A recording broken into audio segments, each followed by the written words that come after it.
Press play if you want to.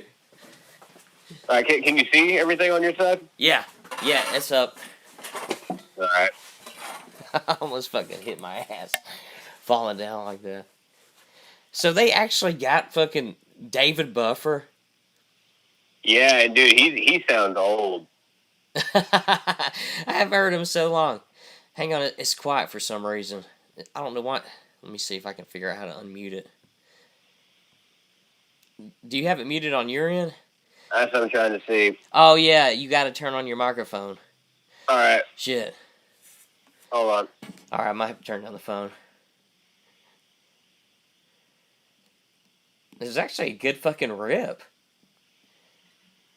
4K downloader isn't the shit, man. 4K downloader isn't the shit, man. Alright, let me turn this down. Alright. I got you muted on the phone, so there's no fucking delay.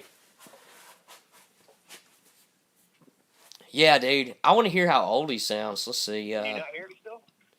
Do what? Can you not hear it still? Not right now. Now you're coming through my computer. I guess it took a second. Let me... Oh, shit. Are you there? Yeah, I'm here. Okay. Yeah, I'm here. Okay, there we go. Let me get this back. Hopefully no one's watching. Are you still muted? No. That's what's crazy, man. It says you can't unmute someone else's... Is your presentation muted? No, See if you can pull up your presentation. No, hold on. Let me try something. Yeah, look at Ben Askren right here, dude. I mean, he's got fucking an A cup going on. I mean, the fucking dude's got some tits. I mean, not talking shit about dudes with tits. I got fucking tits. But I mean, to be in a fight, I mean, he's almost become Ben Askren's become Bob Sapp. Almost. Oh, Just God, coming and not taking it serious at all.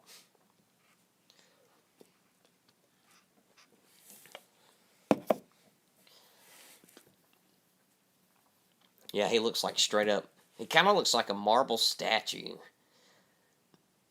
Like you would have to carve this shit to get his fucking profile. He's got this Cro-Magnon profile.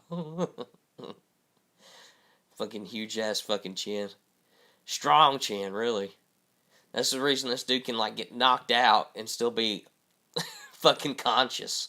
The only reason, really. Were you able to hear it just then? No, I still can't hear it. I wonder if you just turn the volume up on not the presentation, but on your side of the audio, if I could hear it through your speaker. Man, hold on. Let me try. Let me try one more thing. All right, stop sharing. Okay. Present now. Window. All right, let's see. I gotta find my vape. John, you ever fucked with like Delta H CBD or whatever it's called, Delta H THC? No, I've never done any of the CBD stuff. Every time someone sees me with a vape, well, not every time, but a lot of times when someone sees me with my vape, they ask what I'm vaping. And it's like, yeah, dude, just what you vaping, regular bro? juice, man. Nothing here, so quit eyeballing my vape. Yeah, they want to see if you fucking got a THC cartridge or something. No. I mean, not. I mean, if I could find one, I mean, yeah, if I could buy one legally, since I'm walking around with this thing, I want to go play in that game. Delta 8 is curious, man. I don't know if you've heard much about it, but I have not, but that's not saying much. It's like the new rage at the gas station. The guy at the gas station was trying to sell it to me the other day. So I'm like, what the fuck is this? I don't use those like Alto and Views and stuff. I don't and Juul. I don't use those. Yeah, dude. What was pop? Dude, well, actually, that's what I started on. That's what I cut my teeth on was those pops and shit like that. But I would get those. The only thing that would piss me off is they didn't last long. But when you first start out, you don't really know what the fuck you're talking about. You're like, yeah, definitely. You're thinking 150 puffs is like, oh, okay, my device is dead. And you got to throw the whole thing out, don't you? Yeah, it sucks, man. Because sometimes the battery would die before the juice would like fucking all be gone. Especially with pops, you would get that all the time. Fucking pops, dude. Fucking $8.99, and then barely last fucking 400 puffs. It says up to 400 puffs. Yeah, notice that. Notice those words in front of 400, though. Those are weasel words. Up to. Yeah, that's pretty. It's disingenuous or whatever, or what they call it, Completely intellectual disingenuous. dishonesty. But once again, if you're looking at it from their perspective, it's brilliant. But if you're a consumer, then yeah, it's insidious and disingenuous and all kinds of lovely adjectives that mean they're dicks. Up to. Yeah, I never really thought of it that way. Up to. That is pretty fucked up. Mm-hmm. Intellectually dishonest. And it absolves them of a lot of things. Like, hey, we said up to. We didn't say guaranteed 400 plus. This isn't money back. We said up to. It's not our fault that you are. And then they enter some bullshit. What about that word? That fucking word, intellectually dishonest. Like that's a pretty crazy adjective. To describe something. Like Yeah, to describe a kind of dishonesty. What would you think that constitutes? I mean, if someone said that I was intellectually dishonest, I would be so offended. Well, I mean, I guess maybe if you espouse a certain point of view, but then you double back, but try to weasel word your way into it jiving up. But I guess it's something like the more controlled form of cognitive dissonance. That word is even more confusing. Cognitive dissonance. That's just like when you know you're against something, but you're justifying. I don't believe you should kill people, but yet you have a hand in people dying. I think isn't that a word they associate to like some of the communistic liberals that fucking act like that fucking crazy. Let's see. Absolutely. I mean, do you remember 1984? That's cognitive dissonance. That movie, dude, I've never seen that movie. I watched it here recently, and I think as a movie from when did it come out? 1984. It might have actually come out in 1984. Yeah, that would be awesome if they did. That's what they should have done. But yeah, it damn was. It still kind of held up. Like there was parts in it where I was, I guess, a guy that's watched films for 30-something years. Like it held up. Like it actually kind of hit me. I was like, oh damn, like it was almost like on that same level as like Hostel when they sliced the dude's Achilles tendon. It was almost kind of on that same level, where it affected you. But I was like, this is a very movie visceral reaction. Yeah. Yeah, as far as cognitive this was a visceral reaction. Like it really fucked with me. Shit, I'm fucking getting a little slurred. Cognitive dissonance occurs to a person who voluntarily engages in physical or ethically unpleasant activities to achieve a goal. Yeah, that's a crazy thing to have like wrong with you too.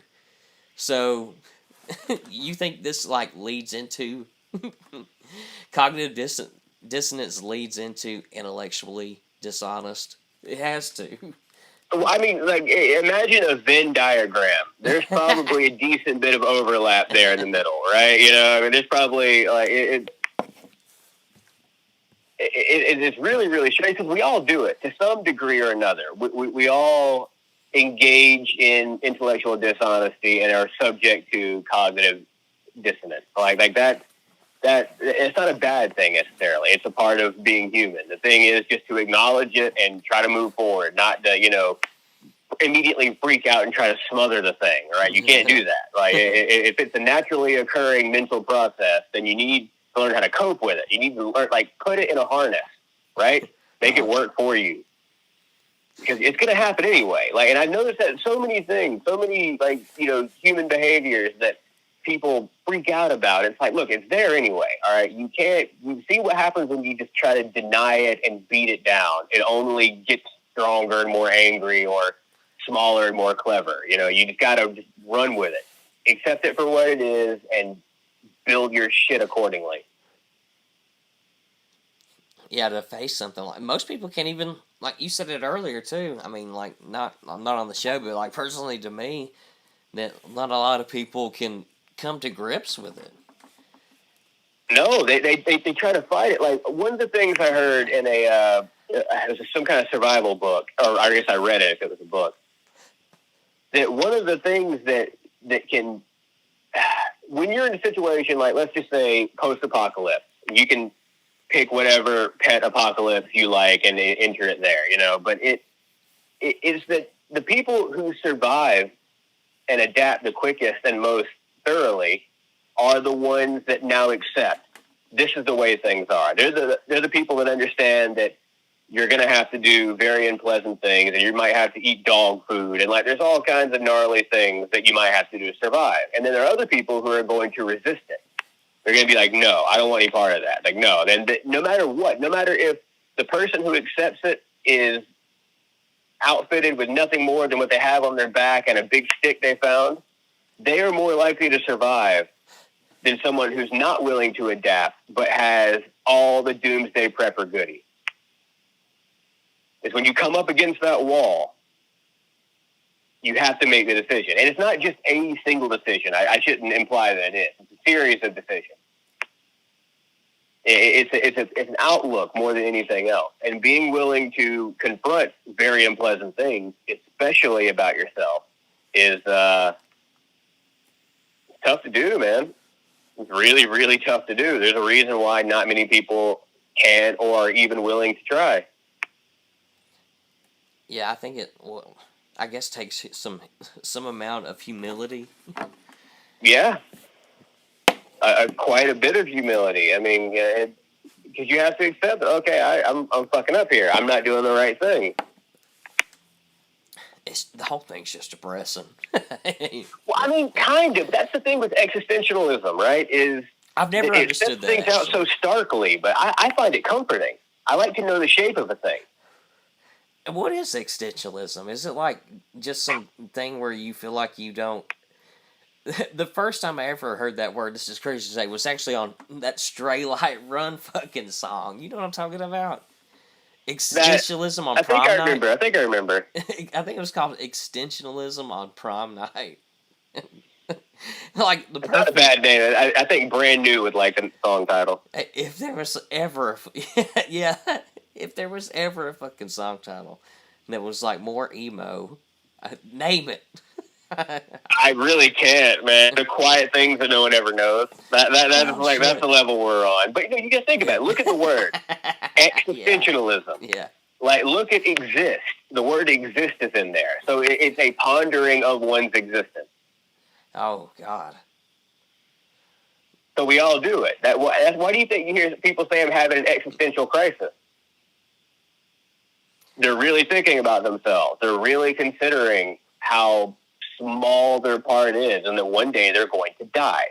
One day you're going to be sitting there, and you're going to feel the process of death rushing up on you. Or it is going to completely blindside you, and you have no idea that you're dead. You ever been knocked unconscious? No. Well, maybe on my feet. Or like passed out, how all of a sudden you don't realize what happened, but you're in a different place. Like, I think that's what dying would be like. It would be, I think, depending on your nature of dying, of course. If you just get, if a fucking helicopter falls on you, you probably didn't see that shit coming. Oh, man. I feel like that would be, yeah. At least it would be over quick, but you would kind of hear the whir of the engine failing. You would like see it. What the fuck is, yeah. But also, say, I mean, oh my God. I could see how there might be like revenants left over after something like that. I can see how if we're assuming there is a soul and you can exist beyond your corporeal self, I could see how you might be walking around for a couple of months going, I'm not dead. Oh, yeah. There's no way I'm dead. I was just driving to the store. Like, people don't die driving to the store. Like, I mean, I think there could be a slight bit of denial. Oh, yeah. Personally, I'm curious about that. I'm in no rush to get there, but since I'm going to end up there anyway, I'm a bit curious about it. Yeah, it is curious. The afterlife. I mean, how many completely, absolutely universal experiences do humans share? And we all share a thing that we know almost nothing about. That's a funny way to put it, and it's totally true. Like, we know jack shit. I mean, every once in a while you'll come across some motherfucker that has honed in to a specific problem. It's always funny, too, because that's what it is. Everything's a problem. And every occupation is a result of that problem. Someone who found a way around it and found how to make it his bitch. Absolutely. That's what I mean by putting it in a harness. Crazy. Is that they looked at a thing, they accepted it for what it was, and they tried to build off of it. It's pretty impressive, really. It is. I guess but that's why what's we depressing reward them with is money. how it turned out. The way how we are now, like the way things presently exist, is one of a Googleplex of possible outcomes. Any number of things. Imagine if the Spartans had fallen at Thermopylae under Xerxes. Like, that was a big deal. Like, that was kind of the West making a play, or the East making a play on the West. That would have completely altered human history. I mean, like, I'm not going to play that game, but there's so many different ways that we could have come out, and we came out this way. And I'm a little disappointed in us. I mean, not to, like, break off what you're talking about, but 300, man. I always forget that was, like, kind of a true story. It was, not quite to that degree. The Spartans weren't dressed in leather banana hammocks. They were actually armored quite heavily. That was one of the reasons they were so effective. And they didn't fight in those epic fast, slow, fast single encounters. The strength of the Spartans were the phalanx, the shield wall. To be attributed to this movie, because like, what has Zack Snyder done before 300? This is a movie that broke his cherry. What was it? Dawn of the Dead was the first movie of his I ever heard of. That's not to say he didn't do something, but that was when he broke. Was the remake? Oh, yeah. I guess so. That's true. I mean, for me, like I said, maybe he did an indie film. Maybe he directed a movie that I didn't even realize was him. But when I heard the name Zack Snyder, it was because sprinting zombies are either awesome or total bullshit. Sprinting, yeah. Yeah, was that the first sprinting zombie? No, wait. That was the first that 28 days like later, that right? that I'm aware of. It was actually called a zombie. What about 28 days later? Those weren't zombies. Those weren't dead. Oh yeah, I got you. What's called a zombie, but in a way, that's a zombie because they're deduced to this like one form of survivalism. Where well, like, I'm kind of a snob on this. To me, there are two zombies. There's the voodoo zombie. What is it? And then there's the Hollywood zombie. Okay, what's the first one? I heard the Hollywood zombie. What's the first one? A voodoo zombie. Something done by like voodoo ritual.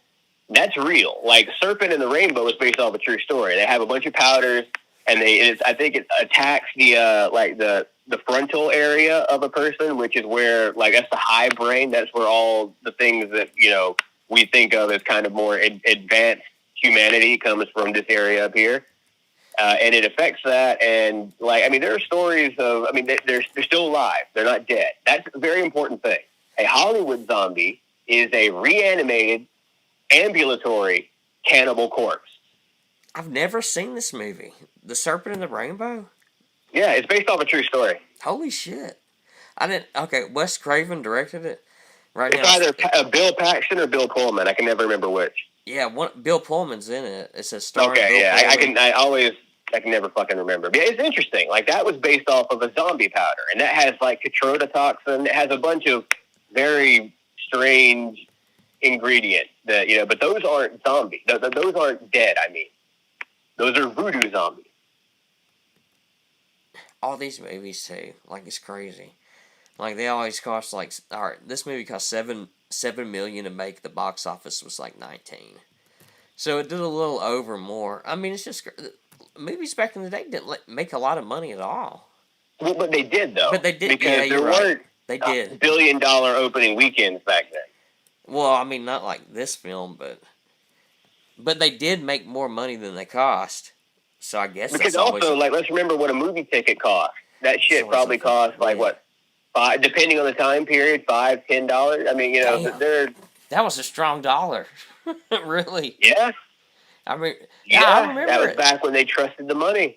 because they weren't flooding the market with it by throwing massive stimulus checks, but holding the American economy hostage because we don't want you to get sick. Yeah, the fucking coronavirus, dude. I don't know about you, but I'm so happy. I'm so fucking happy when I go to like the grocery store. I see at least 57% of people not wearing masks now. It was getting kind of scary there. Do you wear a mask? Only when I'm absolutely compelled to. There is going to come a time when I am going to go, no. I understand if you want to indulge yourself in your own fears, but I don't. Yeah, I'm totally with you there, dude. I've kind of always been, even like if I'm sick or if someone's got the flu, like in my household, because I really feel like that's the only time that matters. Unless you're so fucking unlucky that you get behind a guy that's got the flu at the supermarket and he's getting some chicken noodle soup, that you catch the fucking flu. But yeah, if I'm at the house in close quarters, I might wear something just to like keep just for that preventative measure. I feel better about it. But Absolutely. I feel so glad. I mean, I go to Ingles now and like only 33% of people are wearing the mask. It's liberating, but I'm also in a very like rural, not completely red, but kind of red county. Yeah. Where I'm at, there's a considerably a bit more blue, but I'm not seeing. I'm seeing some people. I mean, maybe like 1 in 5 don't wear masks, and I don't wear masks at work. I also work overnight, which is fucking hellish. But when I'm there, I don't. I understand if people want to play that game, but I don't. I'm not afraid. I'm not afraid of a disease that it has like over 90% survival rate. It's not a disease. I shouldn't say disease of a virus. I think it's like the flu. I'm not saying people haven't died. Of course they have. But I'm also saying that every year people die of these conditions. And it's not okay. Once again, this is what I mean by looking at a thing and accepting it for what it is. It's just like people die every year for these things. It's never okay, but that never stops it from happening. Build your shit accordingly. Yeah, I mean, I've never seen somebody so freaked out. This is like exactly what they wanted to happen. Yes. When the bird flu broke out, when before that it was Ebola. There was even a time, I remember as a kid, I don't know if you remember this too, but do you remember when someone took a shit at Whitewater? Oh my God! Yeah, like shut yeah, the place what a down for fucking 3 dick. months. How do you take a shit and you shut Whitewater down for 3 months? What did he have? What was the disease called? Like, I don't think it was I don't know. cholera. I don't even remember it being a disease. I just thought because it was like excrement, human waste, that Maybe they just that's what went it was. into Maybe that's all protect it yourself was. mode. That might have been all it really was. I'm trying to remember what it was. Shit. What the fuck was that? If I can find that fucking article, that'd be fucking amazing. Whitewater. It was something weird because I remember they had to shut down for a while. Whitewater shuts down. Whitewater shit bandit. Shit bandit. I don't know. I might put a safe search on before you look for that one. Oh God, I didn't even thinking about it. But it is pretty funny, dude. There was a New York Post article from 2018 that says another poop bandit is on the loose. What the fuck, dude? Holy shit! This is from 2018. They're talking about Joe Biden. One of Biden's dogs reportedly poops on the White House floor. In 2018, they're writing about this?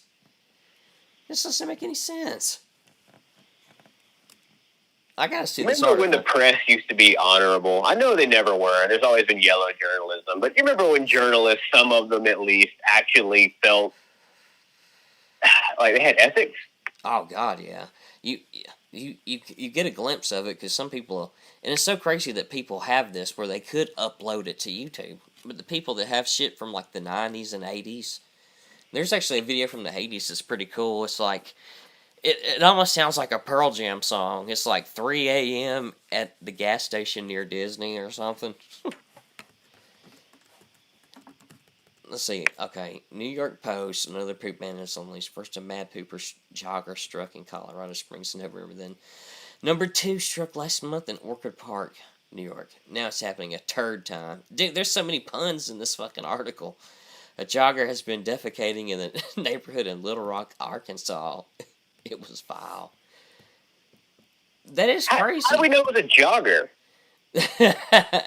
I guess maybe it was on a jogging trail. That's the only thing I could think that made them think that it was a jogger. Like, that's a very specific thing. They didn't say like a person. They ascribed like what he was doing on there, man. Why not a cyclist? Oh shit! Yeah, it's like a dentist. Yeah, it's just very, very specific. They laid that one on there. I think the person who wrote this article knows more than they're telling us. Oh man, I just thought of a fucking dentist fucking taking a shit while he's cleaning your teeth.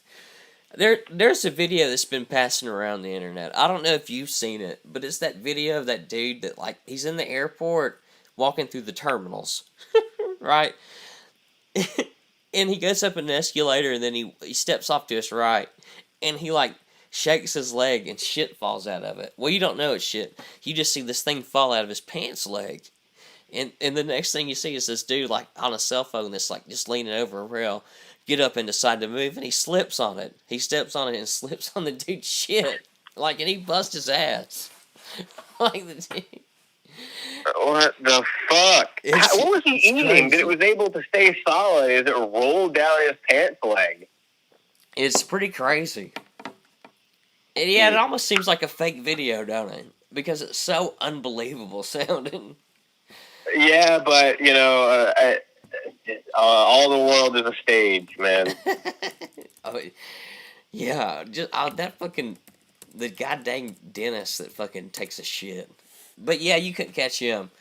I mean, you would, a jogger, you know, that's so hitting, that's guerrilla shit fair. Yeah, that. But see, I think maybe the writer is the one who's doing the shitting. I think that's how he knows it was a jogger. Yeah. He's out jogging when he does it. Yeah, dude. How could anyone fucking else know? He's making exactly. That's what I'm saying. It wasn't just that he said a perpetrator. Like he said specifically a jogger.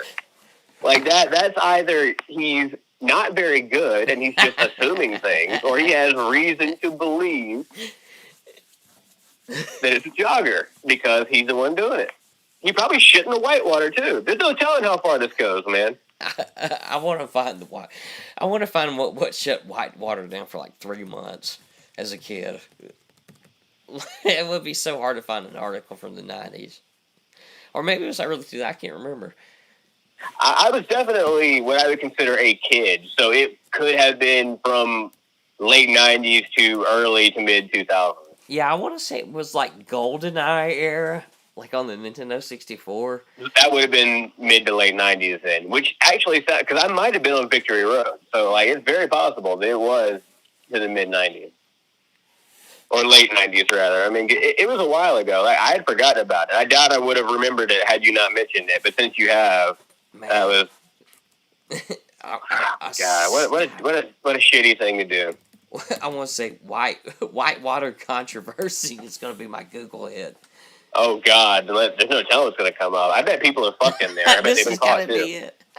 John, there's a Wikipedia article, okay? I don't know if this is it, but this might be it. Oh, Jesus. The Wikipedia article is called Whitewater Controversy. Alright, I'm going to read some of it. The Whitewater Controversy, or the Whitewater Scandal, or simply Whitewater, was an American political controversy during the 1990s. Oh, yeah, that was with the Clintons. There's another controversy? What happened with the Clintons? Oh, shit, yeah, I remember that now. I always think Watergate, right. but no, it's Whitewater. Holy shit, it began with an investigation into the real estate investments of Bill and Hillary Clinton and their associates. Dude, they've been in... How many times have they been investigated and not arrested? Enough times to where you have to wonder why. This is crazy. I never knew about this. And this was when he was president. Holy shit. Holy damn, this is deep too. This is a long ass fucking thing.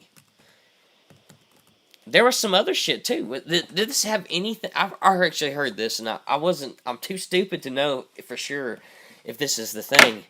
But oh fuck, dude.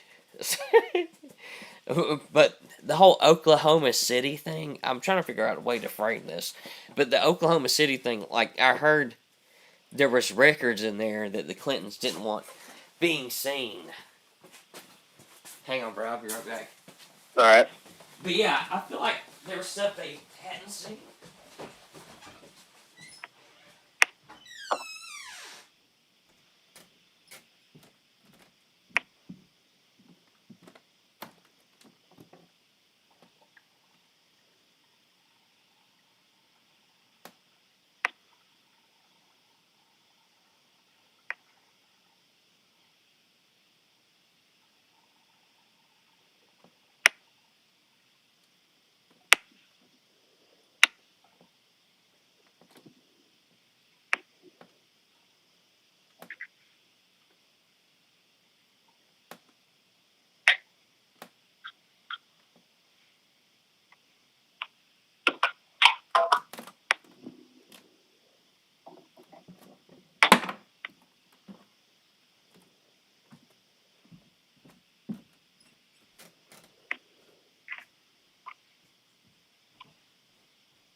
All right, sorry, man. I'm back.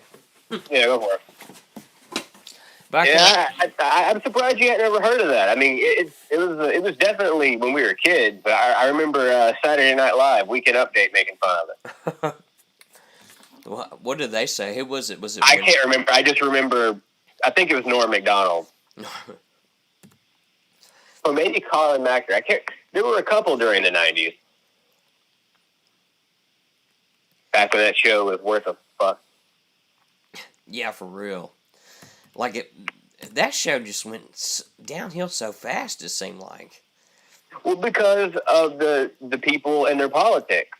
I mean, at one point, Saturday Night Live, it used to be a satirical show. It made fun of everything it wanted mocking. But now SNL, it's left leaning. See, I there are some hills I'm not willing to die on, right? But when people say liberal, referring to the modern left, I absolutely refuse. No, that's not. There's nothing liberal about what they are doing. They're not trying to liberate anything. Yeah, I feel the same way. And I am a liberal. I am proudly a liberal. I am a liberal of the John Locke tradition, what would be called a classical liberal now. And this is all these terms, they start sounding like jargon if you go too deep. But I mean, like I said, there's an awesome lecture on Locke that I wish I could get people to listen to so they would understand what I mean when I say liberal. But either way, SNL, man, they're just, they won't mock themselves anymore. They won't mock their sacred cows. Oh yeah, everyone's so self-righteous. Or I feel like And a little self-righteousness isn't a bad thing, but it's just like anything. Too much is too much. and they're such on a national scale, televised. Yeah, and they're also banking, banking on the name. New SNL is like LCD, like lowest common denominator too. Absolutely. I mean, but always lefty lowest common denominator. It's insulting because I remember back in the day, they if you watch TV after 9 o'clock, there was a bit of a smarter program that was on there for you. Yeah, because they knew that was when that was the adult hours. That's right, man. And it's so crazy that they got Adult Swim. Adult Swim has never been like a more truer term. I never really thought of it like that too, but like It's kind of a throwback to that time, like USA Up All Night, all that shit that like came on, after hours. Comedy Central has one, but now they consider it 2 o'clock in the morning. So It's definitely after hours. I think they might be taking it a bit too literally, but yeah, it's definitely after hours. Have you ever seen those Comedy Central films? They come on. They come on after like 2 o'clock, and they're unedited. That's the only fucking saving grace to step. Like, do you want to watch Jay and Silent Bob Strike Back unedited? Yeah, you need to, because the movie besides that is a bleep fest. Okay, and honestly, that movie is not all that great anyway. That's one of those films that I was 16. I grew up. It never did. That movie, I didn't even like it when I was 17. Whatever I seen it. Like, I thought it was one of the weaker Kevin Smith films. It almost seemed like a different. I know they say, "Oh yeah, it was written by Kevin Smith." It almost seemed like a different guy fucking wrote it. It didn't to me have that same feel. Mallrats was kind of that step down from what kind of Clerks was. But I feel like it was almost on level ground in a way. No, that doesn't make sense, being a step down. I know what you mean. No, it wasn't at the decrease in perceived quality wasn't as great from Clerks to Mallrats as it was Mallrats to Jay and Silent Bob. I mean, Jay and Silent Bob just seemed like a sellout fest. Hey, let's get Will Ferrell in it. Hey, let's do. I mean, they really. Oh, it absolutely was. It absolutely was. There's no two ways about it. I think Kevin Smith has even been kind of honest with that. It's just those characters. They're comedy ninjas. They work best when they're on the edges. Your main characters, the plot's developing, then Jay and Silent Bob come in and curse and be inappropriate and smoke pot, then fuck off for 35 minutes until they show back up. They're like a solid B story. I was surprised when they decided to build a film solely around them. They're not Cheech and Chong. Yeah, you're right about that. Best tolerated in small doses. Especially when Kevin Smith, Silent Bob, he's going to speak. He's going to have one long monologue that sounds very intelligent and articulate. But for the rest of the film, you got Jason Mewes, who is really good until he has to carry an entire film. That character, Jay, is not like, it's small doses. Did you see not Strike Back, but what's the one? God, what's the last one called? The reboot. I have no desire to see that. Is it still called Strike Back, or is it called? No, it's something else. It's just Jay and Silent Jay reboot. and Bob rule the world. It's some kind of shit. It's not Strike Back. But is it? It's like Jay and Silent Bob reboot, right? I don't know about that. I thought it was a sequel. I thought it was just a straight sequel, but that's by no means definite. I think he would be stupid to reboot it, considering he's in his late 40s now. There's something that just feels different about movies too, man, that I've noticed. I don't know if you felt the same way, but the only way I can put it, and this is the only simple way to understand what I'm talking about, and if you have no frame of reference, I'm sorry, but Dumb and Dumber 90s, and then watch the Dumb and Dumber from 2010-ish or whatever it fucking came out. It blows my mind that these two films could exist in a lifetime, pretty much, because they just seem so different. I don't know if it's the digital cameras or what it is, but something about, I don't know if it's aesthetically, or if it's it's gotta be aesthetically. That's all it is, because it's gotta be a visual. It just looks weird. I think it's more than aesthetics. I really do. I think it's a filmmaking philosophy now. I think that has changed. Yeah, here we go. Jay and Silent Bob reboot. That's what it's called. Oh, God. Well, you can't say false advertising, I guess. When I seen it, I didn't even know it was coming out. It was a movie they just announced. They're like, oh, yeah, Jay and Silent. I'm like, this movie's actually out. I didn't even know they was making it. My first thought was, really? Yeah, that's what I thought too. I was like, damn, dude. Really? How bad is your life going? You gotta go back to Jay and Silent Bob reboot. But see, I knew that he would. I have no problem with an artist doing that. Someone creating an iconic character, they do the character for a while, then they go and do other things. That way they can hopefully grow and evolve as an artist. and then they visit the thing again. I have no problem with that. But the trouble is that the line between honestly revisiting something and cashing in on that thing are maybe a little more hand in glove than would be like artistically tolerable, I guess. I also think it's something I'm coming to call the cult movie syndrome, right? Let's take a film like Bill and Ted. This third film that comes out. Have you seen it? No, I have not. I haven't either. I can't decide if I want to or not. I'm kind of in that same category. It's almost like I felt the same way about Dumb and Dumber, but I just gave it a shot. The Dumb and Dumber 2. It's cult movies. There's a thing about a cult movie is they fail at the time.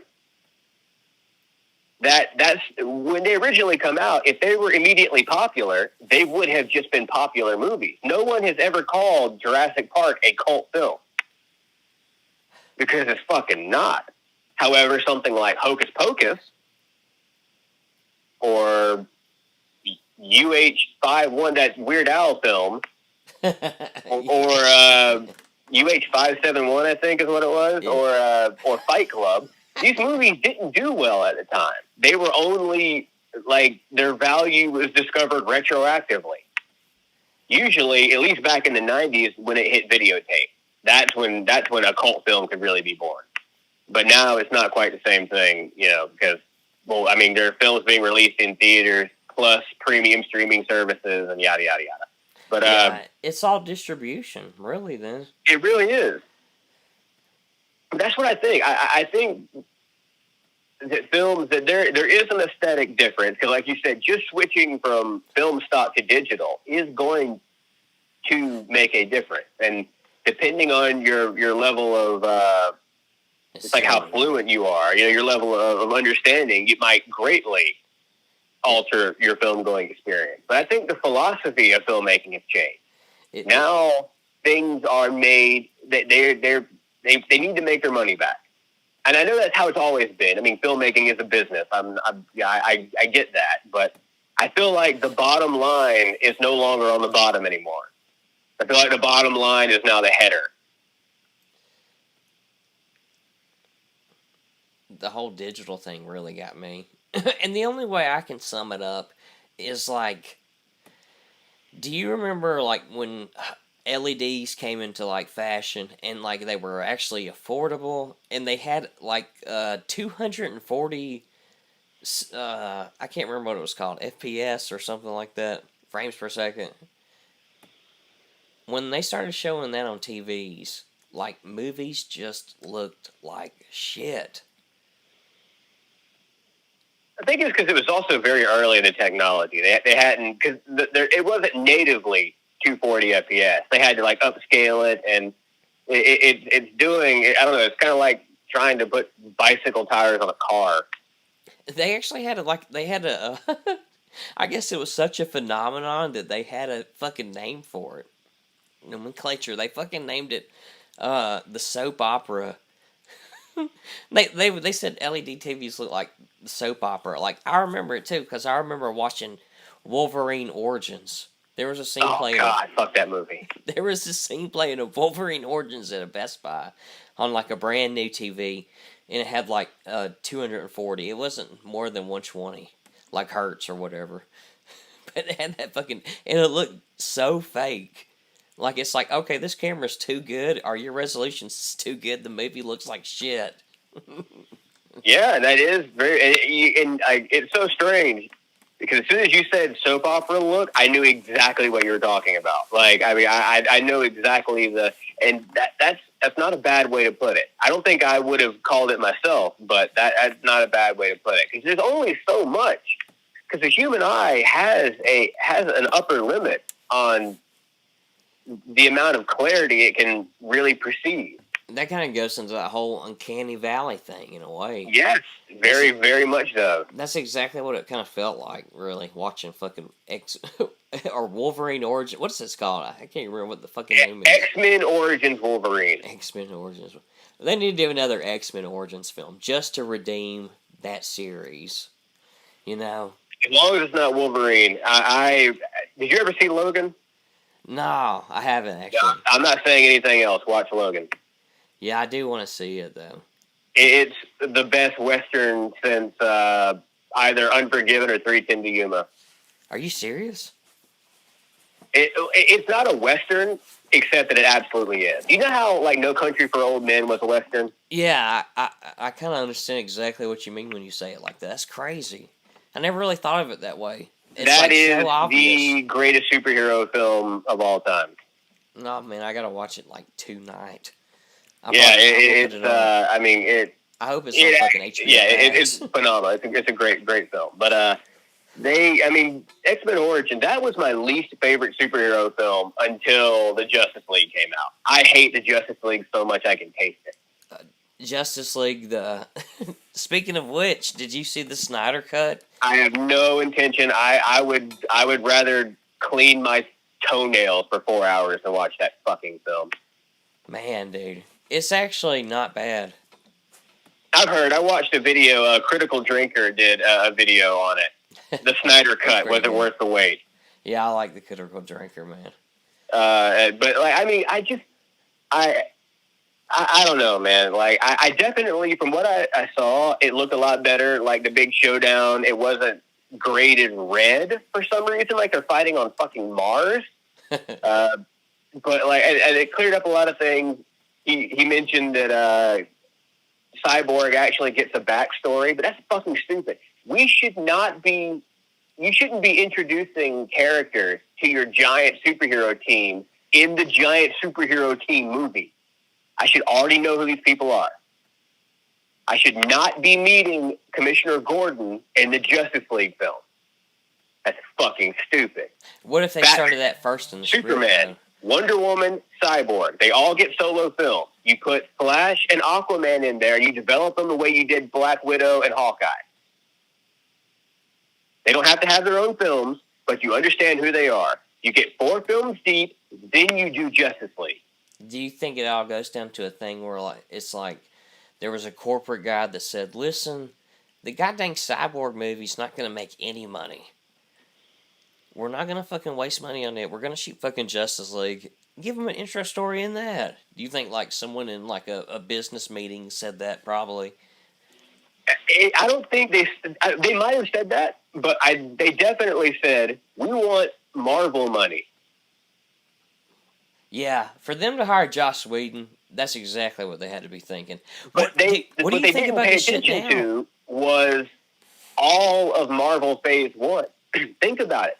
When Justice League hit, when Avengers hit, we had Iron Man, Captain America, Thor, Iron Man 2. Yeah. All leading up to the Justice League. Well, yeah, I would say this. When you're watching... Avengers, damn it. When you're watching this schedule of films, because this, honestly, this might be how stupid I am, but it never crossed my mind. But when I'm watching their films and stuff like that, when I was watching Iron Man, I never really thought, oh yeah, there's going to be an Avengers movie. I really didn't, which might be stupid on my part. Why would you? But like, yeah, I never really thought of it like that because I guess they did so many. You know, there was Spider-Man.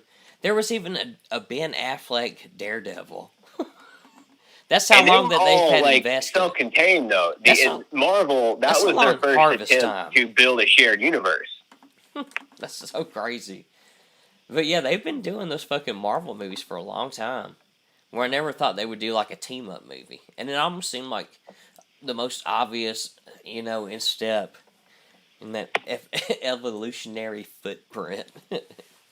But it almost seemed like that's what it was. I can't believe that fucking just passed me. I never really thought of that, them teaming up. Well, because it hadn't been done before. There had never been anything like that. Like, superhero films up to that point. All right, look at the Burton and Schumacher Batman films. All right. Not only, like, the way those films were shot, Gotham City might have been the only city on the planet. It might have been like Dark City. It might exist in its own, like, pocket universe. You had no inkling of the rest of the world. Yeah. Even when you went into the Nolan trilogy, where Batman went a bit more global, you still, like, it was just Batman and his rogues gallery. There was no Superman. There was no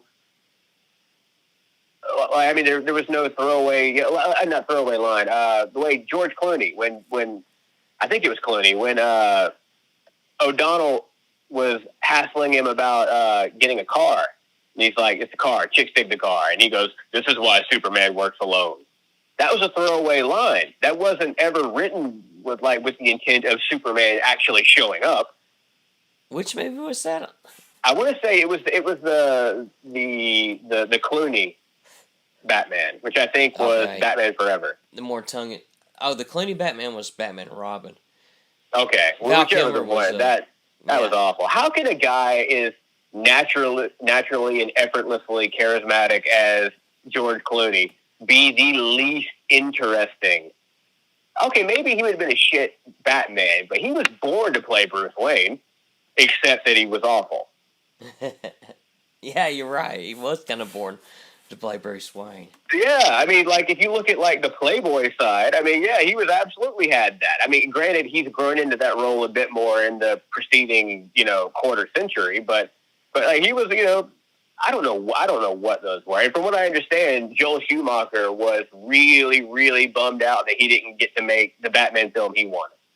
They thought that the studio execs thought that Batman Returns was way, way too dark.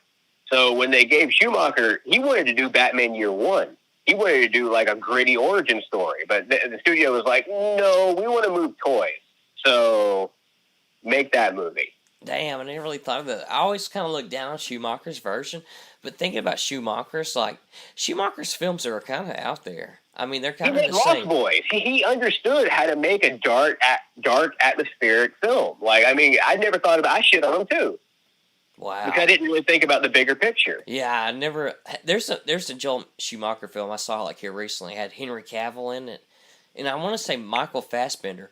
Michael Fassbender's unrecognizable, and there's a shit ton of movies I've seen him in, and I didn't recognize the motherfucker. Do you remember? That's good. That's like Philip Seymour Hoffman style. Yeah. Do you remember Jonah Hex, the Josh Brolin fucking comic book hero? Yeah, that was ill-conceived, wasn't it? Watch it again. It's kind of like, maybe I needed to see this in 2021, but that's how cult movies are made, right there. Michael Fassbender's in it, and he's actually really, damn, I forgot he was in this. And then this movie with Joel Schumacher that he's in, it's called Blood Creek. It's got Henry Cavill, and it's it's fucking crazy, man. The story is so out there. I'll have to check it out. Yeah, Michael Fassbender plays the villain, because you don't see him in the film. You're like, Michael Fassbender has a credit? Okay, I guess he's the guy in all the makeup. But he plays this Nazi zombie, fucking trying to get inside this house to get these people. It's some kind of weird ritual. In 2021. Yeah, it's some kind of backwoods Nazi ritual, which seems like such a contrast of things to just throw together. In this potpourri of cinematic majesty. I mean, that was a good line. But that's how you do it. You can't. I doubt. Maybe 1 in 100 million people could actually come up with an original idea. Well, yeah. So I'm not concerned with being original. I'm concerned with taking existing pieces and arranging them in a novel way. Yeah, I think that's cool too. That's a cool thing. Do you know much about Max Landis? He's a screenwriter. Why does that name sound familiar? Yeah, Yeah, you probably wouldn't. He's a screenwriter, but his dad is John Landis. That's who I thought immediately. Yeah, his name is John Landis, but Max is his son, and he's the screenwriter, and he's wrote a few movies, and some that were kind of. I want to say mainstream, but mainstream when I got out of the mainstream, so it wasn't mainstream to me. So that's the only frame of reference I have. But Max Landis, he wrote all this stuff. He came up with an idea, you gotta see it, it's actually a pretty smart thing. I want to say it was a Lord of the Rings prequel before it was self-realized as Lord of the Rings. And it was talking about going to some kind of, I don't know, it was crazy as shit. And just his approach to storytelling was pretty interesting to me. That's so stupid to talk about. I mean, I very much enjoy that kind of thing. It was impressive though. Let's see. That's just talking about like the mechanics. That it's not all that different from two guys who are into cars talking about engines and whatnot. I mean, it does interest the people who don't care about it, but the people who do very much want to talk about that carburetor. Oh yeah, I bet. That's the only thing I think too. It's just the nuts and bolts and mechanics, because that is important. Like you shouldn't eschew one for the other, right? You can't be totally a creature of heart, and you can't be totally a creature of mind. You have to kind of find your ideal fusion of them and build your shit accordingly. Oh yeah, man. I mean, just the way he kind of approaches this story was kind of like original, because it was like a film that was its own film, and at the end it had something that kind of tied it into a greater trilogy. And I was like, man, that's kind of a smart idea in a way. I mean, it's kind of a weird fucking plot turn, but at the same time, it's kind of like, I mean, if you have the right setups, it totally works. He's kind of a genius. Yeah. That's all I can say.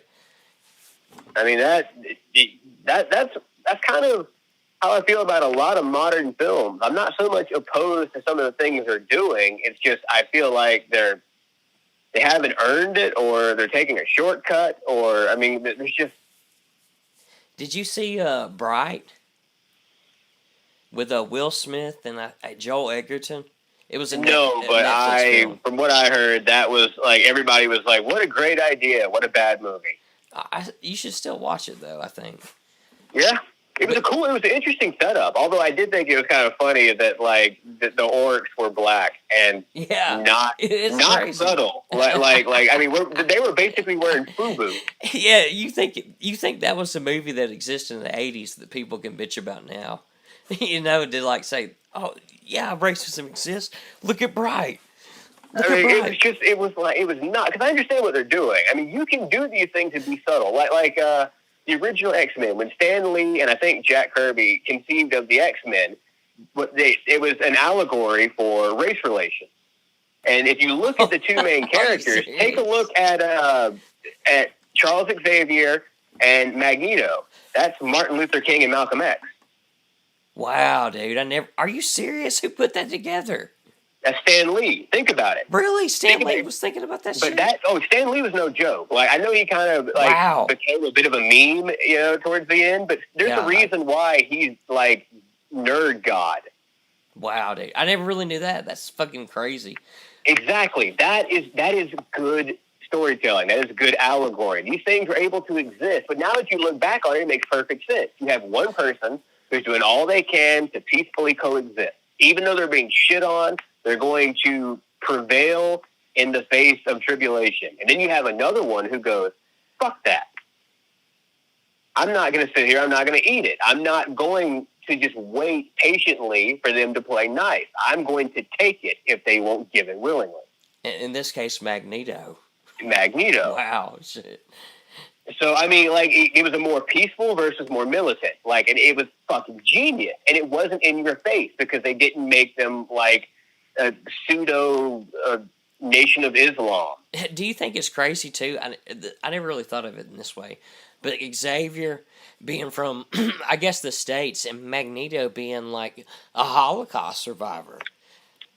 And you see that, like, the imprint of Hitler on Magneto, and that whole authoritative sense of fucking, this is existence, do or die. Yeah. And even though Magneto escaped that, he's still fucking, it's almost like Stockholm Syndrome in his fucking character. Magneto. What a great character. Most effective. He understood that it was effective. What a fucking great character. Really? I mean, see, that's what I mean, is that you've enjoyed the X-Men for a large chunk of your life, and you never knew that. But now that I've said it, it takes no explaining. You completely understand. You're playing things back in your mind right now going, holy shit, that is like Malcolm X. Holy shit, that could be like Martin Luther King. But whereas Bright, with their fucking galaxy-brained, open-minded, progressive thinking, are like, okay, orcs, baggy clothes. That's the movie. Make the movie. Call Will Smith. Call Will Smith. Yeah, Bright is so fucking. I get what people Lowest say. common It's like great denominator. idea. Fucking, failed in execution.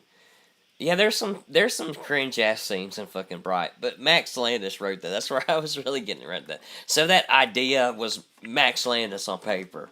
And it was interesting, and by no means was it a bad idea. Like I like seeing traditional fantasy characters put in different places. Like I can't remember what game it was, but I think it was from the developers of Vampire Masquerade Bloodline, Troika Games, I think is who did it, and it was a steampunk world with elves, dwarves, and orcs. And that's a really cool idea. Now it could easily be shit. It easily could, but at the same time, that's kind of an interesting concept. It's all in execution, though. What game was it? I can't remember the name of it. Like, if you were to look up Troika Games, you would definitely find it. They only did like 3 games. I'm going to find it. John, will you play the Jake Paul thing again? Oh yeah, I never even played it, did we? Oh, yeah. I gotta quit sitting like that. Let's see, Troika Games. Oh yeah. Troika. That's cool. I don't need 2 knees. Oh, okay. Damn, I can't type.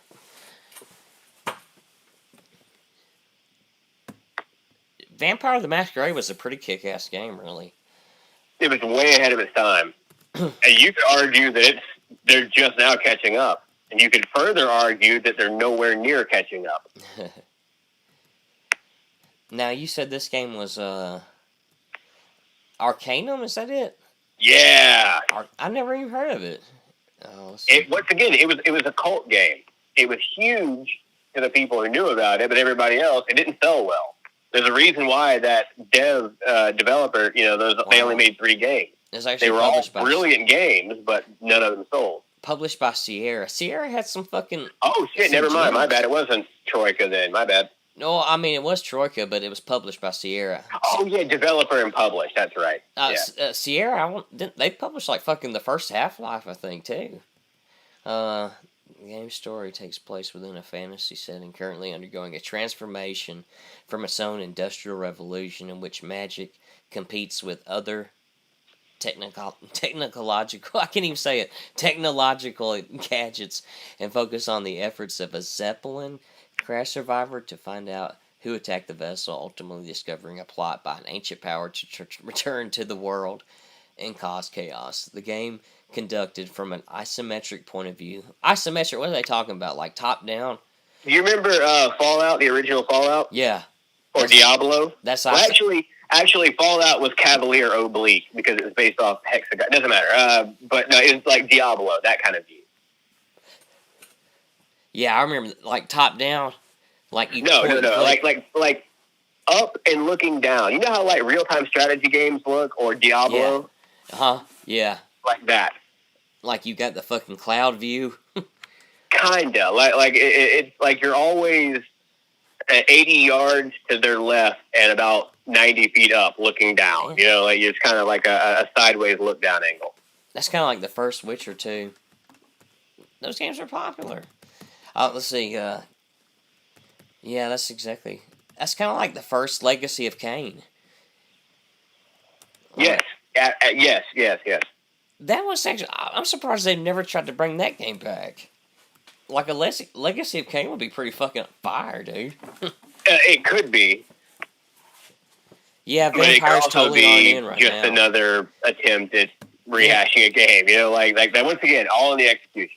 Vampires totally ain't fucking in right now either. So. But that's good though. See, that's okay because let's take zombies for example. In the beginning of this latest wave, the only people who consumed and created zombie literature and fiction were diehard fans. Then it got super popular, and then everybody started throwing their 2 cents in, and now it's starting to lose popularity. And once it goes away, we're also going to get the people who genuinely love the material doing it again until it gets popular in another 25 years. It's cyclical, man. Nothing ever dies. It just goes underground. Yeah, most definitely. Sorry, I had to run off. No problem. I'm gonna pull up the Jake Paul thing. I don't know if we're gonna. I don't know what's going on with the sound. Oh yeah, I forgot about that. That's why we stopped. Oh shit. Hang on, I'll be right with you. All right.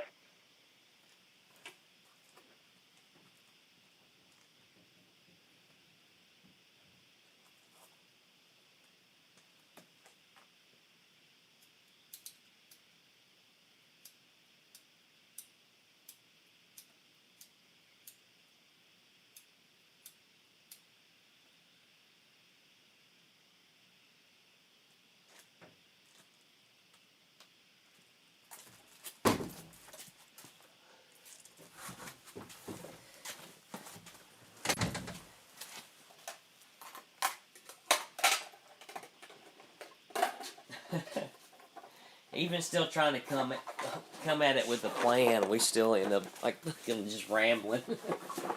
It's pretty funny.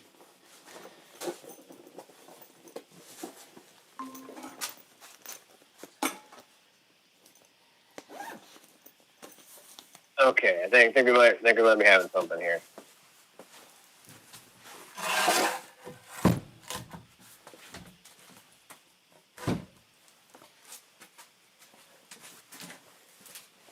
I need to get a fucking drink. Are you still trying to get it pulled up? Yeah, let's see if you can hear anything.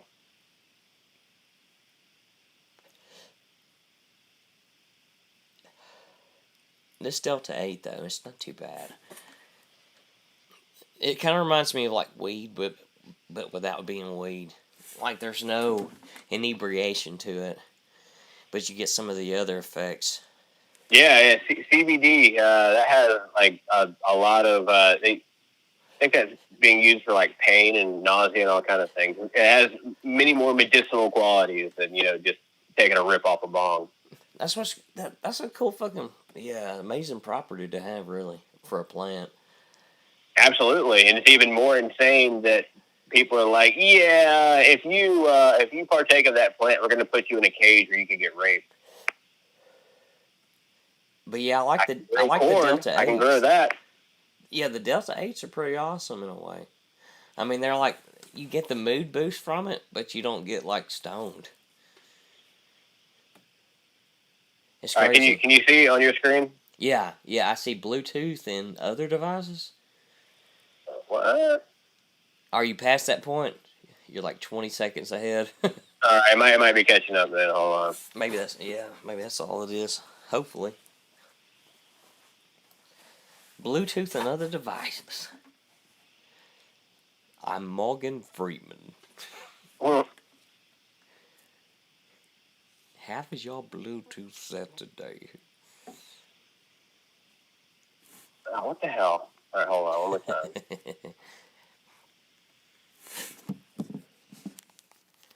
Let me see this thing. I want to see if.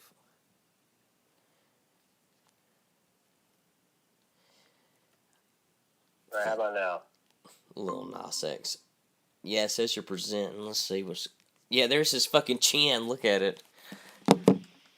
That fucking chin, dude. I don't know if you'll be able to hear it or not, man. It's okay if I can't. I just swear I'll figure it out. All right, so we got the setup. Okay, they just fucking. Did they even touch gloves? It seemed like there was some disrespect going. Jake Paul's waiting in. Oh, he's already ready to go. Fucking Ben Askren's still hanging out the turnbuckle. Like, he don't want none of this. You can see what I mean. Is watch how stiff Ben moves. Jake Paul, dude, he's like, I mean, just looking at the body language and shit like that. He came to bang. No two ways about it. Ben Askren's hanging out in the corner. Like, he don't want none of it. He really don't. He don't want none of it. He wasn't expecting this. He thought he was going to be fighting some kind of, goofy-ass social media bitch boy. But he's definitely fighting someone who's a goofy-ass social media, but, like, he came ready to... Look how stiff Ben is. You see that? Like, it's starting to slow down in the frames per second. They're clinching up right now. Like, it looked like Ben we're was still chasing here. him with some It's just, punches. he's so fucking stiff. But I mean, honestly, dude, top. we looked better than Ben Askren when we used to fight in the backyard. Dude, you can see his jelly rolls. Pinch an inch, take an inch. Dude, the motherfucker's got, like, a muffin top.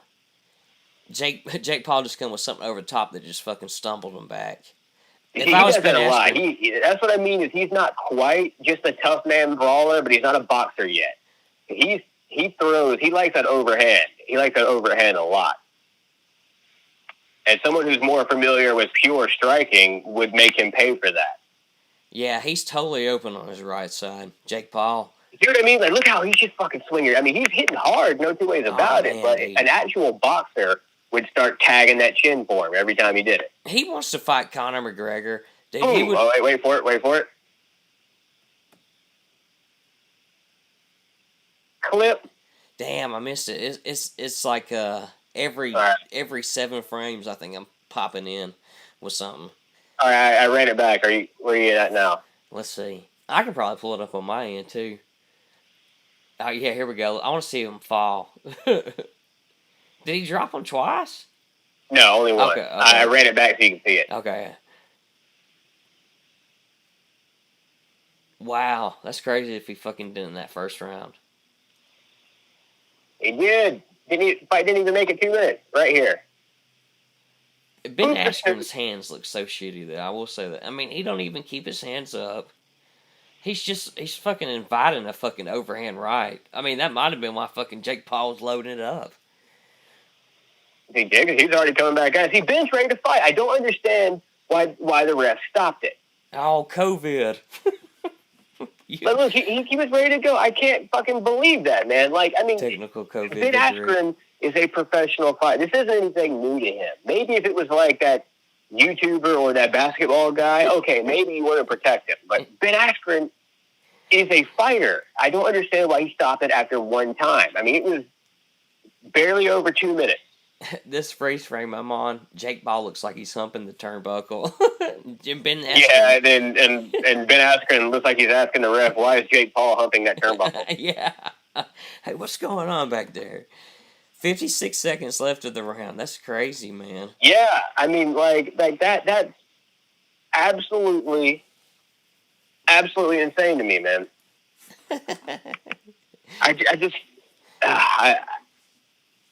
I can't believe, I'm surprised he got beat. I am. I'm surprised he got beat in the first round. I just can't believe how shitty Ben Askren looked. Oh, God. This dude was legitimately a fighter. I know he wasn't a boxer or a striker, but he's been in there, right? He was a champion, world-class level mixed martial artist. Oh, yeah. And he got the shit whipped out of him by a guy with 3 professional fights. Yeah, like he could totally hang with people who were fucking killers, you know, in striking departments and stuff like that, because he was, I mean, there's no reason why he couldn't hang with Jake Paul. No reason. He hung with like Douglas Lima, all them people. Douglas Lima's a bad motherfucker, you know. All those people from like 1FC that like look like they actually gave him some competitive fights. Yeah, I mean, I know maybe he just can't do it without wrestling. Yeah, I guess so. Maybe he thought that he didn't have that to fall back on. But yeah, I mean, he looked like he was ready to go. I still don't get why the ref stopped it, but see, exactly. Like that's why I keep going back to him being a fighter. Is this anything new to him? If it was a retired pro basketball player and he just got fucking starched like that, okay, I understand. The guy probably has never been hit that hard before, so you want to protect him. But Ben Askren, even though he, like I said, he's muffin top, like I'm not shitting on the guy's build. It's just surprising. He's never been a physical specimen, but he's always looked like an athlete. He looked like he heard he was going to fight Jake Paul in 3 weeks and got up off the couch and just like maybe ran a few laps. It looked like it didn't look like a fighter. I want to say I saw some article that said like it did 1 million fucking pay-per-view buys. I wonder how much the pay-per-view cost. And if it costs more than $30, those people are fucking stupid. Let me see. I gotta figure out how much. They said it did like 1 million buys. That's fucking crazy. Especially considering that it took UFC over 100 pay-per-views to get to 1 million buys, I believe. Wow. I mean, that's the power of fucking Jake Paul. The motherfucker was hitting 1 million views, like, just doing retarded kid shit, juvenile shit. Well, yeah, but that was actually quite brilliant because he knew what he was playing to. The world reacts to knockouts of Ben Askren. Oh, fuck, dude, I just want to see. I just can't believe that. Like, so now Ben Askren he hasn't ruined his legacy, but at least with the Jorge Masvidal, that was a legitimate fight and a legitimate fighter, and Jorge is a scary dude. Okay, you got knocked out by a guy who could knock out 90% of the planet's male population. Okay, all right, that sucks, but you understand it. But he got fucking cleaned up by a social media personality, a fucking influencer. Well, Askren was under the influence as soon as he hit that mat. I just can't believe the ref stopped it. I disagree with that. Yeah, I agree too. Like, it wasn't that bad. Like had he been chin on the ground, drooling, ass up in the air, foot twitching, unconscious, okay, yeah, by all means, protect the fighter. But Ben Askren got knocked down. I mean, the only thing I could say about it, like, I wish I could see it. I'm going to try to pull it up on my end. But it looked like he got fucking... When he falls, he almost looks lifeless. That's the only thing I can say about it. And he was fighting... He was always coming...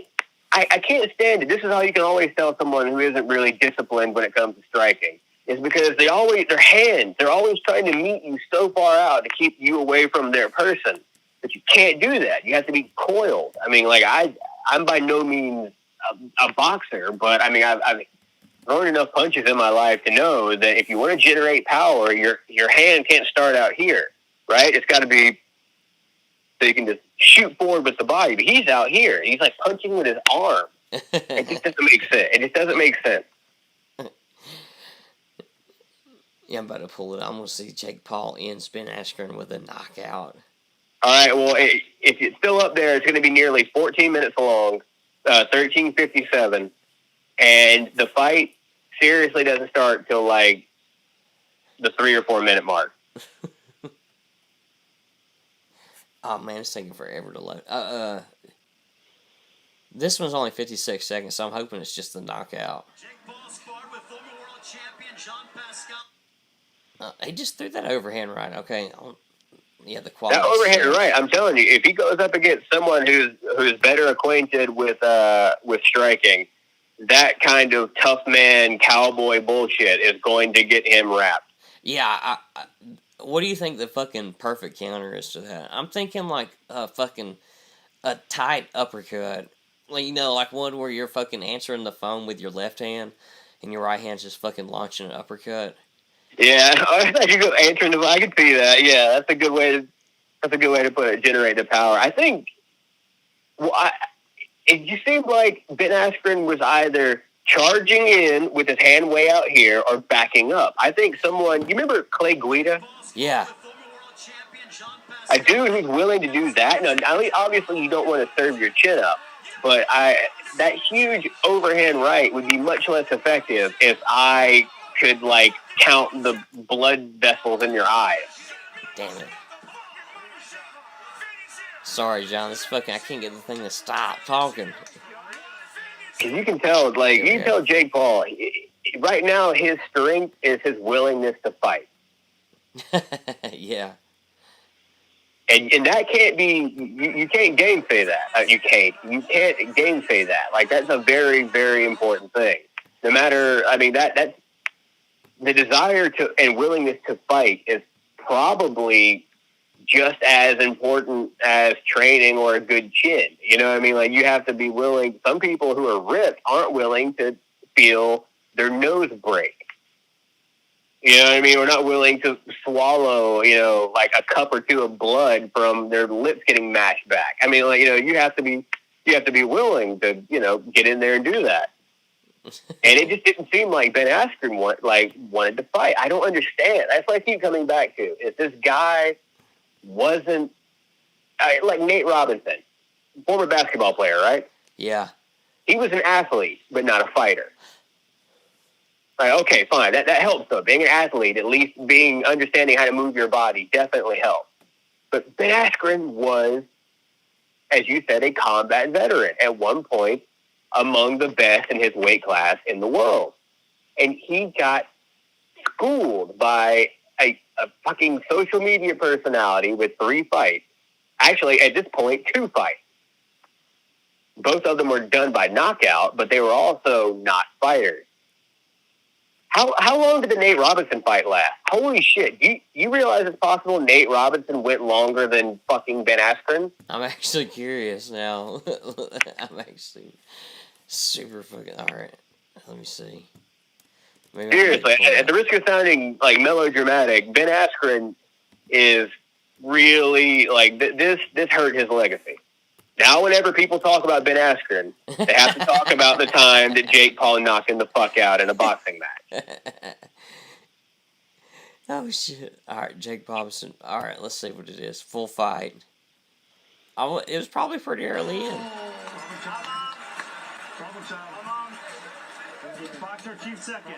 Okay, from where it's starting at now, it looks like Nate Robinson lasted longer than Ben Askren. Ben Askren lasted 2 minutes and 4 seconds of the first round. 2 minutes and 4 seconds. Okay, that was when the ref officially called it was 56 seconds left. Yeah, I think Nate Robinson might have got the 3 minutes left. Jesus Christ. All right, let's see. It's 2:24 and he's still standing. Yeah, he lasted longer than Ben Askren. That's crazy. Holy mother of God. I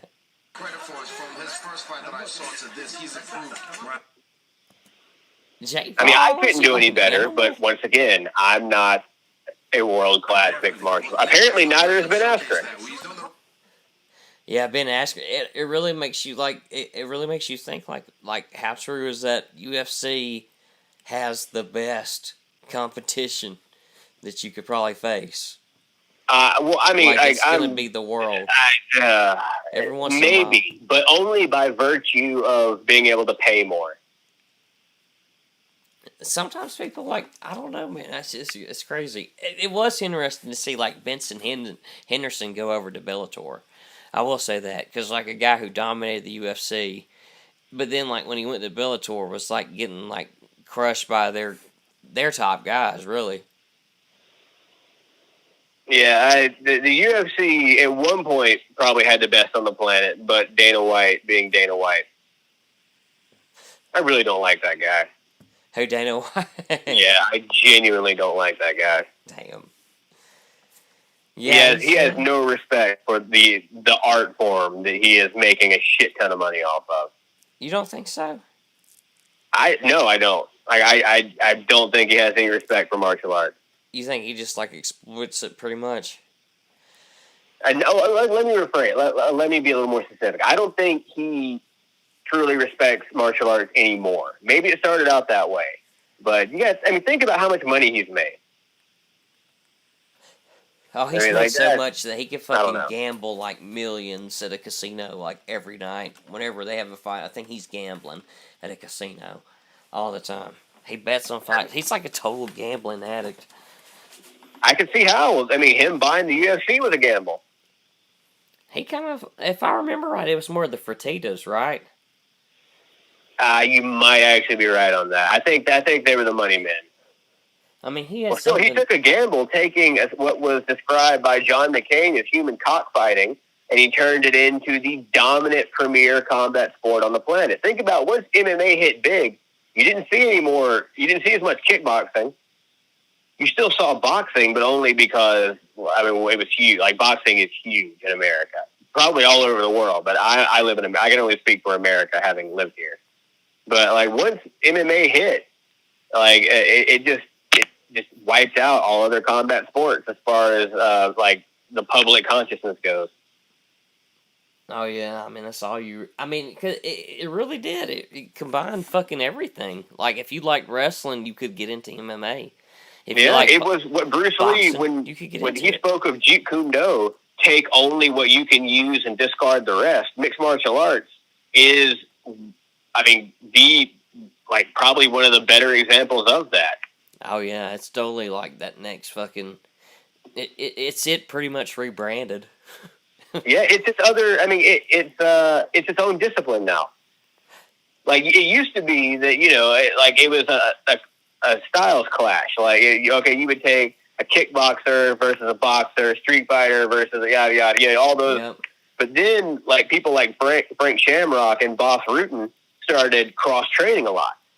Like they started like Frank Shamrock would work with jiu-jitsu guys and Muay Thai, and now when you go into like an MMA gym, which means like Monday you're working on your striking, Tuesday you're working on your Muay Thai. I mean, it's like its own discipline.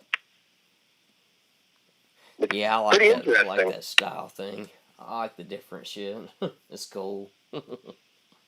And but wrestling is still. I heard at one point, I think maybe Joe Rogan said it, that in his opinion, collegiate style wrestling, either Roman Greco or freestyle, is probably consistently the best base for a mixed martial artist. Yeah, And I can can see see that. Yeah, me too. I mean, you look at all the ones that did do it, like Frank Hughes. I don't know, got whatever. Matt Hughes, Frank Hughes. Matt Hughes, both Randleman and Coleman used wrestling very, very effective. Of course, they used it for ground and pound, but they still use like wrestling techniques to get you down there. Yeah. I mean, after jiu-jitsu, like what? I think that was probably the initial dominant martial art in MMA, but wrestling, like once it hit the late 90s, wrestling kind of became the dominant. Even someone like Chuck Liddell, who is known much more as a knockout artist, he used his wrestling to stay upright, which was brilliant. He used his ability to stuff your chutes to keep the fight on his feet because that's where he thrived at. That was a very, very interesting way of using a strength to enhance another strength. Now, who was this? Frank Shamrock?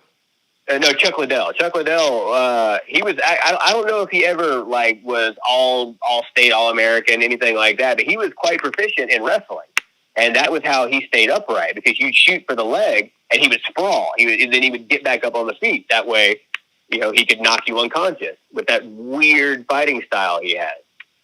That like his wrists were almost limp sometimes. The way it was very strange. Like if you look at the guy, you wouldn't think that he was capable of knocking you out. Because you remember Liddell, he would stand and bang with you, and then when you started getting aggressive, he would start backpedaling, and he could knock you out in a backpedal. And that's freaky. Like you really can't train that too much. I mean, you can get more powerful, but there's just some people just have just that punch. Yeah, I remember for a time explosive knockout was like the scariest dude around. He was. I mean, for a while there, like Tank Abbott, I think probably was the initial public view of a mixed martial artist. But Chuck Liddell, for a while there, when the mainstream, mainstream folks thought mixed martial arts, they thought the Iceman. He kind of, it was a little bit like Hulk Hogan was wrestling in the 80s. When you thought of wrestling, you thought of Hulk Hogan. Yeah. Yeah. When you thought of mixed martial arts in 2004, you probably thought of Chuck Liddell. No doubt. Of course, you had no idea what was going on in Japan, where some really interesting shit was happening. I remember it's like Chael Sonnen saying that the first UFCs were like Gracie Jiu-Jitsu commercials.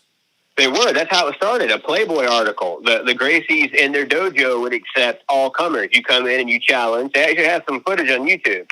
You come in and you challenge, and they would teach you to respect Gracie Jiu-Jitsu.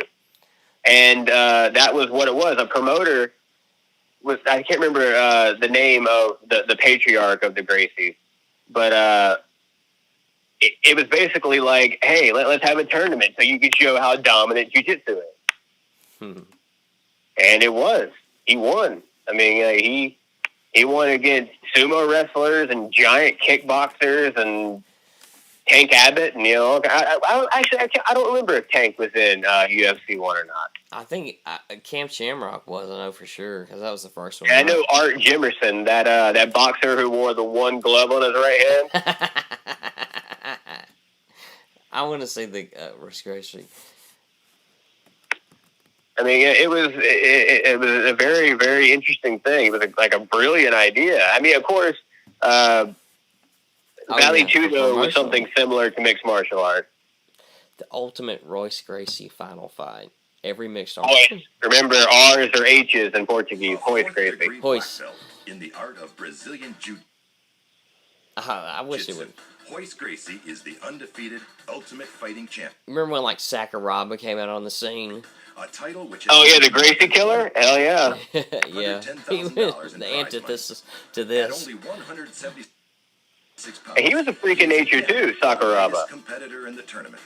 But that hasn't stopped him so far. Yeah, he was fucking. He loved to smoke and drink. Take his opponents to the ground. Sakuraba took some punishment, man. Yeah, he liked to party. He smoked cigarettes. He drank beer. Like, I mean, he was not what you would expect of. And he started out as a professional wrestler. But see, professional wrestling and mixed martial arts in Japan have always been a little bit more than kissing cousins. Like Antonio Inoki, man. I mean, his strong style. Like he wanted to present his form of professional wrestling as a legitimate martial art. That's why he had an exhibition match with Muhammad Ali in, I think, like the 70s. Oh, I didn't even know that. That's crazy. It was not very interesting. Most of the time, Inoki would butt scoop and try to kick Muhammad Ali. Apparently, he fucked Ali up. He kicked him so hard that Ali had trouble with blood clots in his leg. Holy shit, that's crazy. You cannot kicks, dude. Kicks are fucking terrifying. Like that shit. Just watch Muay Thai train. Oh yeah, hitting those fucking trees. I mean, like it's like watching a tree being cut down with a length of lead pipe. Like, I mean, they beat it down. I mean, like and it's so crazy because what they've done is over years and years of training, they've actually caused micro fractures in the bone, which the bone then adapted by healing up more layers of bone. So they literally have like plating on their shins, knees, elbows, and forearms. Devastating, man. Like you can, if you like to, fight and spar, you can divide your life into two distinct portions. Your life before you got kicked and your life after you got kicked. That shit changes the way you look at fighting. You take a full shin blast to like the side of the knee or the thigh. It's stunning how quickly that can just shut down whatever limb was so affected. Like it's nuts, man. There was a little bit of talk right there because Conor and Floyd Mayweather had that boxing that match. Yeah. And I would have liked to have seen Floyd and Conor in a kickboxing match, not MMA, kickboxing. I go ahead and tell you, Floyd would not be able to hang. In boxing, he's got Conor's number. But the second Floyd Mayweather takes a well-placed Thai roundhouse to the quadricep, he's done. He has no training for that. He can take a shot to the gut all day, but he has no training for getting blasted. The only thing I can think is that maybe Floyd would be a little too quick for Conor to get one. But if he's able to land a low kick, it's going to be done. And where's the quadricep at? That's that big muscle on your thigh. On the top? Yeah, attached to the femur. It's the largest muscle that we have. Holy shit. So you get full-on blasted, you can feel the Charlie horse locking up. You can feel this sinew just crying out in anguish. That's kind of what he said what happened with him and Dustin Poirier in this rematch. Poirier hit him with some kind of leg kick, and he just wasn't conditioned for it. Has the Poirier-McGregor fight already happened? The rematch did. Who won? I guess by the way you said, Poirier won. Oh, yeah, he did. He knocked him out. There was memes going around looking like Conor McGregor was sleeping inside the octagon. Like he was just laid up with his hand on his head, sleeping. That guy irritates me so much. Conor McGregor, because he's kind of... I don't know. He inspired... I think it's TJ Dillahunt.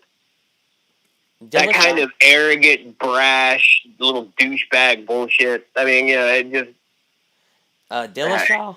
You talking about Dillashaw? Dillashaw, not Dillahunt. Dillashaw. Yeah. That's right. I knew Dillahunt didn't sound right, but I thought I was close. Yeah, He had the same thing, the big sunglasses, the big, ostentatious coat.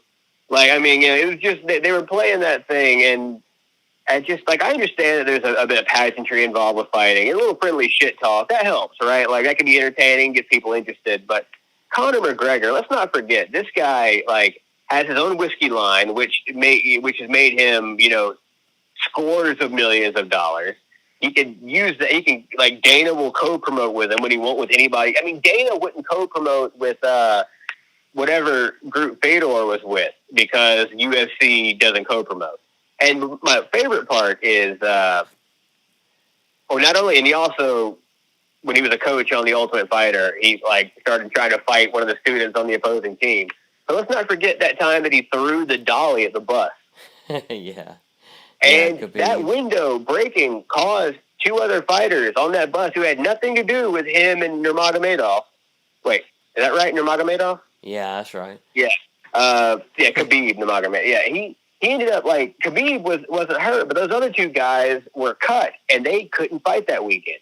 Oh, yeah. So Conor McGregor, who was making hundreds of millions of dollars a year, throws a temper tantrum and costs two working man fighters a payday. Yeah, that's pretty fucked up. That's not good. And he's a good fighter. I mean, he is. But when people talk about him, they usually talk about all that bullshit. Yeah, I don't know. I don't really care for that guy. And then he announced he's retired. Don't announce. No one ever retires. Just say I'm taking time off and come back if you want. Like, don't fucking, because no one believes you because they know you're not. What's Conor, like in his mid to late 30s? I mean, like, no way. Yeah. He's gonna come back. Yeah, he's like 33, 34. Yeah, he's a piece of shit, really. Like, it bums me out. Money just fucking showed who that fucking dude was, really. You know, it's like, money. That's what I mean. That's why I said Dana has no respect for martial arts anymore. It's because he was willing to put up with Conor McGregor. Oh yeah, and there's that time at I think it was at a rival mixed martial arts group. Like one of their promotions, when a buddy of his was fighting, and it looked like that his buddy won, so Conor ran into the ring, caused the scene, and then when the referee tried to throw him out, he slapped the referee. Yeah, I remember that too. Yeah, I think it was Bellator. That's no respect. That's no respect. It's so important for someone who knows how to fight to have respect for their ability to fight. That's when I think, like, that fucking that first Nate Diaz fight with Conor is so amazing. I ain't surprised, motherfucker. Yeah, because it shows, like, the strengths of Conor. Because, like, look at Nate Diaz's face. But then Nate Diaz pulls through and fucking submits him and humbles that motherfucker. Like, it's probably one of the greatest fight of all time, just with the lore behind it. Yeah, it was definitely. I mean, like I say, good. he could use that, and Nate Diaz is another dude that just likes to fight. You can't teach that, man. Man, motherfucker, that motherfucker's voice. You just can't. You can't teach. You can't teach that. The same way with Forrest Griffin. Oh yeah, yeah. Forrest Griffin another way like that too. I mean, and like he was he the greatest fighter? No, not really, not really at all. But him and Stephan Bonner at the conclusion of The Ultimate Fighter 1 is hugely responsible for mixed martial arts being as popular as it is. Like, I mean, you can't teach a love to fight, you know? And that's something that makes me wonder about guys like Bob Sapp. Did he ever care? Did he just end up just getting sick of it and cynical? Or, I mean, did he ever actually? Because, yeah, you see some fights of his, and, I mean, you know, he was never, like, he was never one of the greats, but it looked like he cared. And younger. That's kind of like how I feel like about this Ben Askren, Jake Paul shit. I feel like Ben Askren's, like, if he had another chance, he would totally pull another Bob Sapp. Like, Bob Sapp's created this whole genre of combat. He really has. For real. It's a shame because But Bob Sapp still looks like he's in shape. Oh yeah, he's a freak of nature too. Where fucking Ben Askren just looks like, hey, I just ate Moe's. Can I weigh in? He's eating while he's on the scale. Yeah, totally. I mean, 190. I think but that at was the least weight Bob they had to weigh Sapp in at. 190 is was crazy. phoning it in against legitimate fighters. He never got knocked out by a fucking Twitter personality. It's just embarrassing, man. Like I said, I'm really, really surprised that it went down like that with Aston. But I still don't think the ref should have stopped it. But still, even like disregarding that and watching the fight up to that point, that didn't look like that.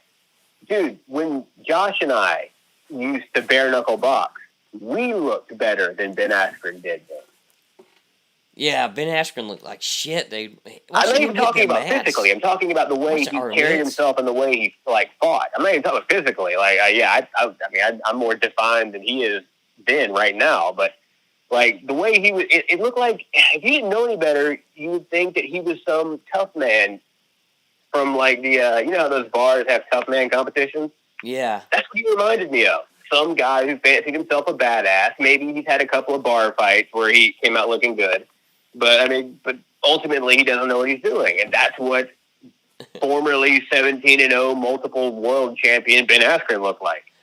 Yeah, I totally agree. He looked like straight up like he had only been in there 3 times or something like that. It looked like he'd never had a boxing lesson in his life. Like I couldn't when I watched him hit the mitts, I was like, he looks so slow. It looks like he's never fucking trained in his life.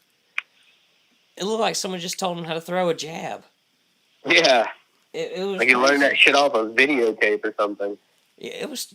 I couldn't believe it. I really couldn't. And I was like, this dude actually beat people? I mean, maybe his wrestling was that intimidating. Where it's like... once he gets you down and then just starts wearing you out, that was a big part of why Brock Lesnar was so dominant in college wrestling. Just how fucking big he was. Yeah, and Askren's success really with that fucking form. Like he took fucking Robbie Lawler's best and fucking soldiered through it. And somehow Bulldog and choked Lawler, him. He's a scary dude. That fucking Bulldog choke with Robbie Lawler was pretty fucking crazy too. Like the controversy around that. They're like, was he out? Was he not? He looked like he fucking went unconscious for a second. Looked like he had squeezed all the blood off from his head. That Robbie Lawler thing with Ben Askren, that fucking choke, I think for a split second, Robbie Lawler might have been out of it. Possibly. I think... it looked like he went out of it. There was a fight where Matt Hughes was actually choked unconscious, but was able to regain and get the win. And you could hear him when he was talking to the corner after the fight, where he was like, I was out, man. I was out. Yeah, Carlos Newton shit too. Was okay, yeah. That was... But the ref didn't see it. The ref didn't call it. Yeah, that's how it rolls sometimes, man. I don't know. I think that the refs and the judges and whatnot should be held to a higher standard than that. Because there have been quite a few calls that are like, really? And they can't restart the fight. I think that should... If it's something that's totally bogus, I think you should be able to restart the fight.